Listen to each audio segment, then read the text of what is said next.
Welcome to the Uncommon Living podcast, where we host dialogues about the science, experience, and practical wisdom of cold plunge therapy that builds physiological and psychological resilience. I'm Thomas Seager, Associate Professor at the School of Sustainable Engineering at Arizona State University and CEO of the Morozko Forge Ice Bath Company. My guest today is a woman who competes as a bodybuilder in the bikini division. She describes what ice baths do for her mentally and how she uses Morozko to help her keep her promises to herself. You have considerable experience using cold plunge therapy because you're a bodybuilder. Yeah. You've been in Morozko before because they had one at the gym where you were working out. How many years have you been doing ice baths? I would say on and off, probably about 5 years now. Yeah, how does it help you then? I mean, it must be working for you. You wouldn't keep doing it. So what do you get out of it? I think there's a couple of things that I get out of it. I mean, when you look at like the physical side of things, there are plenty of studies that say like there is a certain amount of time per week that you should spend in it. I think there was a study a couple years ago that talked about like 58 minutes of sauna per week, and I think it was about 12 to 13 minutes of cold plunge per week to help like support your metabolic health.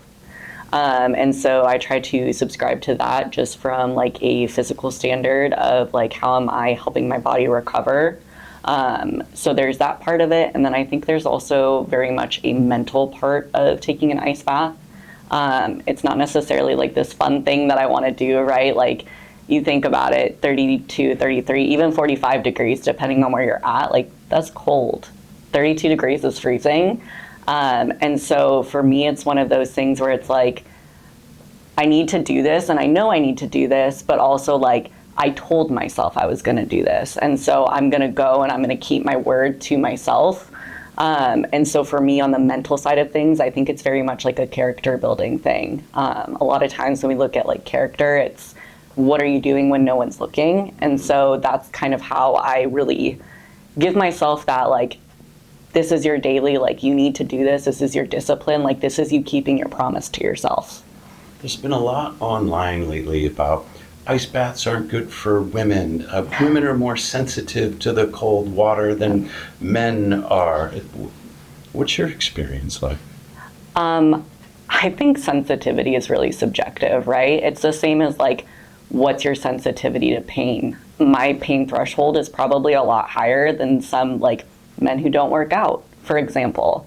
And so I think that's, yes, there's probably science behind it that I haven't necessarily looked into, but it's very subjective, right? Like I think it's one of those things where it's like how you feel isn't necessarily some sort of like tangible objective thing. And I think a lot of studies are done on men anyways. And so to be saying like women are more sensitive to it, I don't think there's enough data. I don't think there's enough women doing it to be able to say that. For me personally, it's cold, right? Like it's like when you touch a hot stove, like you don't want to be there, you don't want to do it, but you do it anyways. And I think I'm not recommending that you touch hot stoves. No. Okay. Of course not. I just mean like, right, when you touch something extreme, you want to like pull away from it. That's true. And so knowing that the ice helps the inflammation, knowing that it is good for my body, I think for me, like, sensitivity is one of those things that you push past. It's just another barrier. So to answer the question, I don't think that women are more sensitive to it. I think it's more like how disciplined is your mind? The difficulty behind the data, and there's a lot of good data on cold plunge in women, and it does show that at the population scale, women have a stronger reaction to the same temperature. What it doesn't say is why. It's not because they're women. It's because, by and large, men as a population are more acclimated to the cold. Women also respond faster to cold training than men do, because by and large, as a population, women have less cold training in their background or less cold acclimation. Right. But the fallacy is to go from the general, like the population data, and then think that that applies to any individual. In your case, because of your experience, there's going to be a lot of men who are less cold trained, who are more sensitive than you. The difficulty is that people put their trust in some clinical study that they weren't part of, instead of say, what's the right level of challenge for me? Right. And you were saying that you make a promise to yourself and that you want to keep your promises to yourself. That's partly why you get in. Absolutely. What's your experience like when you get in then? When I get in, and even when I did it today, it was, I think the first, I would say 5 to 10 seconds, it was like, oh my gosh, I can't breathe. Like, I can literally feel myself trying to push air into my lungs. And so that is, I think that's the part where like people are going to make that choice whether or not to stay or go. And for me, it's like, okay, I know if I just stick it out, if I push past yet another barrier, I can do it. I can get through it. And it's one of those things where like once you get past and you can start like breathing and you've, acclimated to what you're in now, it's not as bad as you think it is. Well, how do you feel when you get out? When I get out, it's kind of interesting because it's like you're numb, right? Like you're frozen. And so it feels like you're kind of waking everything up. But I almost like they had told me, they were like, okay, you hit the 2-minute mark. And I opened my eyes and I was going to get out. And then I was like, no, like I kind of want to stay. Yeah, I want to stay in longer. Like I am in a really good spot where like I can stay in and I can go even more. And so it's an interesting feeling, but it's kind of like just like waking back up. We monitored your heart rate while you were going in. And we saw that as soon as you got into the ice bath, your heart rate jumped. That is characteristic of the gasp reflex that you were talking about before. It's activation of the sympathetic division of your autonomic nervous system. That's the fight or flight response. Right. Your heart is getting ready for you to run or fight or whatever you need to do to defend yourself against this threat. But it doesn't last very long. We saw your heart rate come down all the way to 56 beats per minute while you're in the ice. We know that your metabolism is revved up. We know that your brown fat is undergoing the cold thermogenesis to try and defend your body temperature. And yet your heart rate comes down. What was your subjective experience like? So after that first kind of like initial shock, it was very much, when I train, when I do hard things, I get into a mental state of like, okay, it's time to dig deeper. Like, this is hard. How are you going to push past? How are you going to dig deeper? How are you going to continue to grow and develop as an individual and as a person? And so when I got in and I got to that point, I was like, okay, this is it. It's time to sit here and just dig a little bit deeper. And you sort of feel like the rest of your body kind of goes numb, and it's you and your mind, right? So it's like, okay, how am I going to sit here and how am I going to really calm down and just give myself a little bit of space to not necessarily think about anything, right? Like, give my body the rest that it needs, give my mind the rest that it needs. And so it's a little bit more than just getting in and helping my body to recover and like breaking up the brown fat and things like that. It's really like I'm giving myself a little bit of relaxation almost, which sounds counterintuitive. It's but paradoxical. How can you get into the ice bath, which is like this excitatory stimulus, and then say that that's relaxing? You know, you get to a point where it's like your body goes numb, and it's kind of like, how are you gonna lean into it almost, right? Like when things get hard, when you feel like you're ready to give up, like how do you lean into it and sort of like turn it around and make it better? And so for me, when I get into things like that, when it's like a cold plunge and I know it's really, really hard, I sit there and I go, okay, like how do I get myself to a state of relaxation? Like how do I just let it all go? And so like after that initial shock, I'm letting go of all this tension, of all this like stress, and my body, it responds. It's like, okay, we're ready. We're just gonna we're gonna sit here and kind of embrace the suck for a little bit and then get on out. It's interesting that you say, let it go and embrace the suck, because a lot of people in bodybuilding, they're used to toughing it out. They're like, I'm gonna beat this thing, And what you're describing sounds like the opposite approach. Yeah. It actually, so I'm getting ready for another show. This will be the fifth show that I've ever done. I took like a 2.5-year break in between. And what I found coming back into it and starting over again and starting from a place where I was not in a good headspace, like I was struggling, What I found is like, you can beat your body black and blue, right? Like you can force yourself into things, like you can train when it is, you're tired and you want to push and push and push. There is a point where your body and your mental will say, absolutely not, no more, we're done, right? And you're going to crash out, and it's either going to come back in a way like you're going to look terrible for a check-in, you're going to feel really, really bad, you're going to have, like you're going to look like you feel kind of thing, where it's like your mental state is showing on your face. And so for me, it was like, I got to do something different. Like it has to be different for me. Like I have to want this, and I have to want to be better.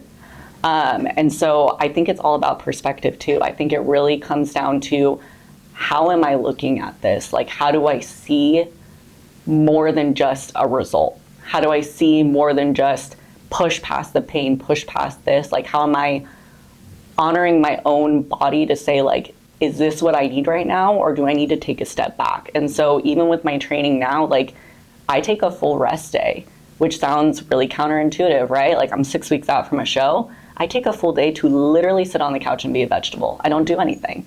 I sit, I eat my food, I drink my water. The next day, I feel phenomenal. My training goes up, my weight goes down. So there is a point to push really hard, but there's also a time to sit back and say, no, like I need a rest. Mm-hmm. And so that's how I utilize the cold plunge. Like it gives me that sort of meditative like rest state, even though again, it sounds like this big paradox, like dichotomy that I walk. Where do your thoughts go when you're at that 2-minute mark, that 3-minute mark? What's going on in your mind? I actually, for me, it's kind of like I go through this stream of like consciousness where it's like, what's popping into my head? Okay, let it go. So like I let myself run through all my different thoughts until I get to a point where it's a blank slate. I'm there, I'm resting, I'm giving myself that time to not necessarily like be thinking about all the different things, like being present with myself and checking in and kind of doing like a body scan. And so I let myself roll through all those things. But then again, it's like, okay, great. There's that thought. There's that emotion. Like, let it go. Mm-hmm. And so that's kind of where I get to until it's a point of just sometimes we say, silence. Go into the water. Yep. Let the water go. Exactly. Yeah. Then we got you in the sauna. Yeah. And the sauna most people think of, especially at first, is relaxing. It's kind of the opposite of the ice bath. You get into the ice bath and it's this immediate excitation, right. And then it gets more relaxing.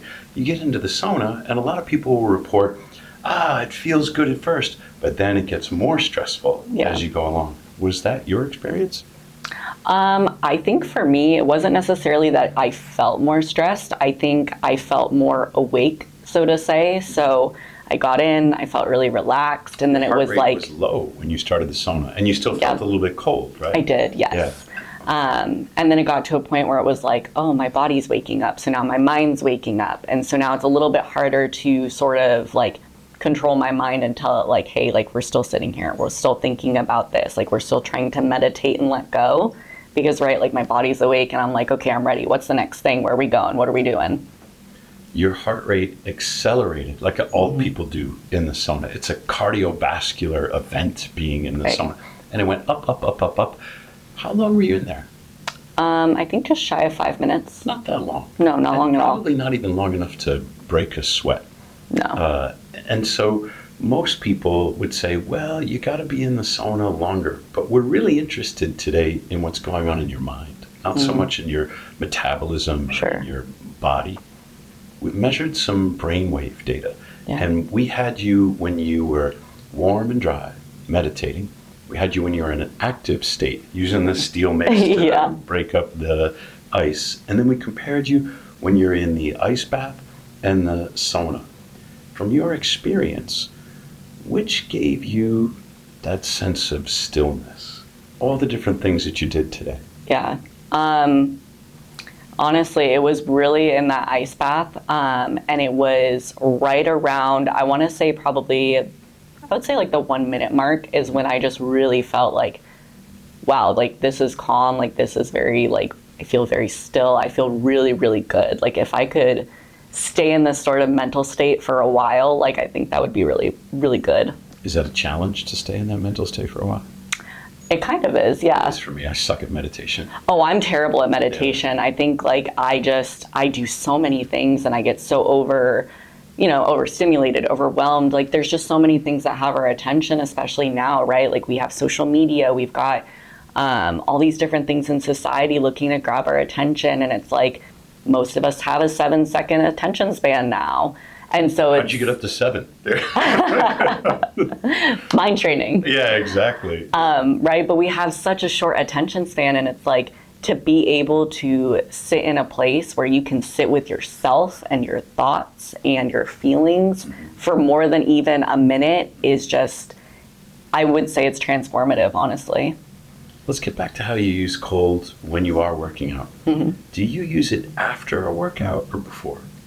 I tend to use it after, but I will wait until, typically it's more evening time, and I wait at least an hour, if not closer to like 3 or 4 post workout, just because I do know there are studies that say post workout inflammation is actually positive for your muscles, and so you don't want to stunt that, especially being in the bodybuilding community, right? Like we are considered that 1%, and so it's any little thing that you can do, because we're so inundated with all this information and all this science and all these things thrown out there.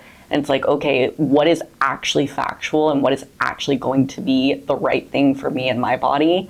And so from a lot of different conversations and a lot of different research, like I've found that's the best time to do that cold therapy. And then for me, I'm done working out. Like I'm not doing anything after that. I'm giving my body that rest. Have you ever pre-cooled your workout? I have, yes. Tell me about that.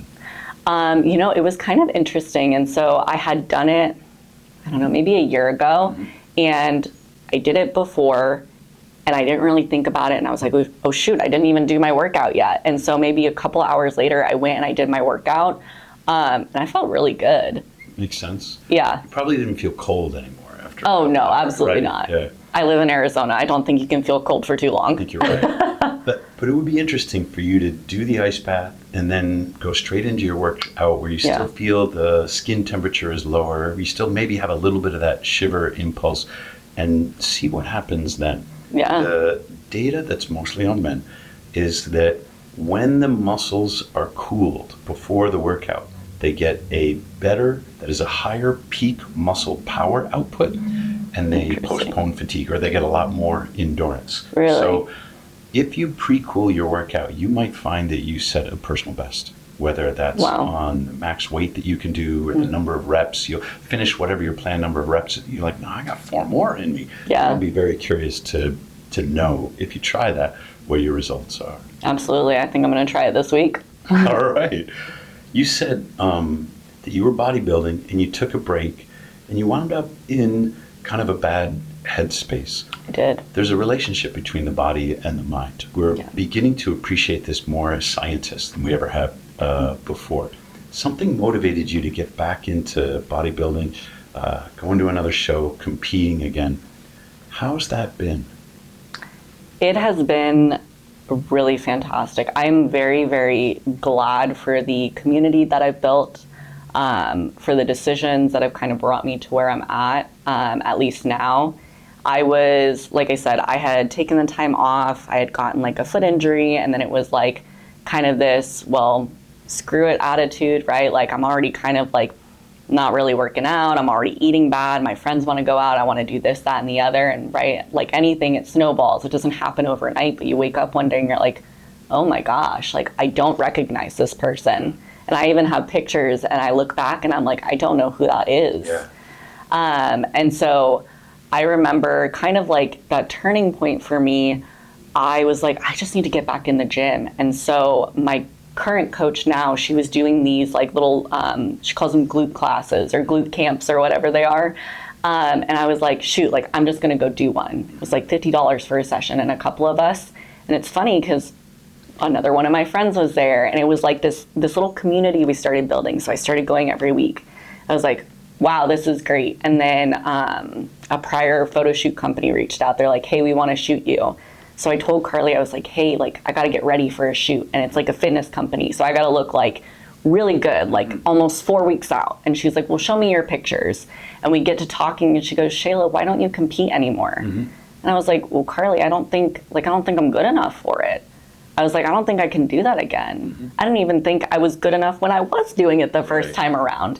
And she's like, no, that's wrong. She's like, you have it. She's like, let me help you. Like, if you really want this, like, let me help you get there. And I think it just takes that one person that is like, no, you're wrong. Like, I see what you don't see. Like, just try. Mm-hmm. And so that was that point for me where I was like, you know what? Like, I miss it. I miss it so much. Like, I'm going to try again. And it was the best decision I ever made, because it was like, wow, like, I am exactly who I want to be again. I am happy. I am making decisions that are good for me. My friends are even like, wow, like, I miss this Shaylah. Like, I haven't seen her in a while. And I was like, yeah, it's amazing what happens when, like, you just have one person that says, like, go for it. And you're like, you know what? Why not? What else have I got to lose? And so that's kind of how I got back into this. And like I said, it's been transformative. It's really helped me to get back to, like, who I am, but to also remember, like, now it's time to make a promise and keep a promise. Like, this is that character, and this is how you build it. It sounds like the foot injury knocked you out of your routine. It can start a feedback loop of one thing goes wrong and it turns into another thing that makes it worse, and that turns into another thing that makes it worse. It's very difficult to snap out of a self-reinforcing feedback loop like that. Now you're back to the routine that helps you be the person that you want to be. Right. But what happens when you see somebody on Instagram and they say, well, I have a double-blind, peer-reviewed, placebo-controlled study that says the thing that you're doing doesn't actually work for you? What do you say to them? First of all, I would like to say the results say otherwise. So let's start there. And the second one is, what's to say that it doesn't? Like, you're seeing, maybe your study is saying one thing, but my results are showing another. So what is your study actually on? Who are you testing? How big is your control group? What are your variables? I mean, people with these studies, they act like it's, you know, we all live in this bubble, and we don't. Like, there are no isolated variables when you think about life, right? I mean, there may be one, but there are so many things that change all the time. I don't care about the study. The study is a source of hypotheses. Right. Nothing matters more than your N=1 experience. When you find something that's working for you, don't let anybody take it away from you or try and talk you out of it. It's okay to try something different and see if that works too. Yeah. But once you've found, this is who I want to be, this is the way I want my life to be, why would you give that up just because some Instagram influencer said it's not supposed to work for you? And that's honestly, I took a break from social media for a while because of things like that. And I had some people in the gym, they're like, Shaylah, like, why aren't you posting? Where are your pictures? You look so good. I'm like, honestly, I just don't want the noise. Yeah. I don't need other people telling me that, like, you're too lean right now, or you're not lean enough, or like, you should do this thing. It's just because it's not working for you doesn't mean it isn't for me. And like, I don't need you to tell me no, because I know it's working and I really, really enjoy who I am. What happens when you compete, but you don't get the validation from the judges that you're hoping for? Yeah, so in the past, I quit. I was like, you know what? You're right. I'm not what I thought I was. Like, this, I gotta stop. Like, this isn't for me anymore. Now with like a very different mindset, I have always gone into shows of, I want first place, right? Like, I'm competitive. Of course I want first place. Of course I want to win and beat everyone else. Like, that's kind of the whole point of competing, right? Like, you're going there to take first. But that's only part of it, right? Because again, bodybuilding is pretty subjective too, especially the division I compete in, which is bikini. I mean, they're always looking for something different. And sometimes the girls show up one way and you show up another, and you're just not what they're looking for. And so this time going in, it's twofold. It's A, like, why am I doing this? What is my why? And B, what am I gaining from this process, right? Like, I could go in and I could look the best I've ever looked, and they could literally say, you're last place. Like, you can't control what the judges do. Exactly. You can only control what you do. 100%. And so that's where it comes from, is I am now looking for not external validation, but it's internal. Did I do everything I said I was going to do? Did I show up the way I'm going to show up? Great. Then, yeah, I want to win, but at the end of the day, it doesn't matter what they think because it matters what I think, because I'm sitting with me every single day. That's a different mentality that I think it takes on experience or practice, or it's a different developmental state to say, I got on the stage, that's a win. Yeah. Am I capturing the shift in your attitude? I think that's part of it, yeah. I think the other part of it is I got on the stage and I did the best that I've ever done. Mm-hmm. It's my best. It's not comparing anyone else, right? Because comparison is the thief of joy. Mm-hmm. But it's, did I do everything I said I was going to do? When no one was watching, did I eat the extra piece of whatever? Did I eat the cookie? No, I did every single thing I said I was going to do, and I kept my word to myself and to my coach, and I showed up. Mm-hmm. Is there anything that I should be asking you about this experience that you want other women to know, but I forgot to ask? I didn't know to ask. Yeah. I would say for women specifically, we live in this very interesting society of you need to be independent, you need to be hyper-focused, you need to be all the things, and you need to be fit and have a career and everything. And then on the other side, right, you also need to remember, you need to be feminine, don't be over-assertive, don't be super aggressive. And I would honestly say, throw all that out of your head, show up authentically as who you are, because there is a community, there's a group, there is a place out there that celebrates that. And for me, that's my bodybuilding community. There is not a single person that I work with that's or that I spend time with in that community that's hey, you're way too much. You are too focused. You are too over the top. You're too aggressive and intense. If anything, they're wow, how can I be more like that? And so I would just say, make sure you show up authentically as yourself every single day, and you build a person that you really like, and your people will find you. Can you imagine a time when you're not bodybuilding? You feel oh, well, I've aged out of that, or that's not really who I am. Can you imagine that happen? I can eventually. I don't want to do it forever. Mm-hmm. It's really fun. I like competing. It's something I wanted to do after college, and that I've really, really enjoyed, and it's given me that structure. But there's going to be a time where I'm I don't want to do this anymore. I just want to be fit and feel good. Mm-hmm. And I'm going to actually be okay with that time. I can see that coming down the road, not now, but I can see it down the road, and I'm going to be super happy with the habits that I've built, the mentality that I've built, and knowing that I have done everything in my power to show up as the person that I want. And when I'm done, Can't wait till I get there. When I'm done with the sport, I'm done with the sport. Yeah, sounds great. Yeah. Shaylah, thanks for coming in. Of course, thank you. I appreciate your time. It's a pleasure.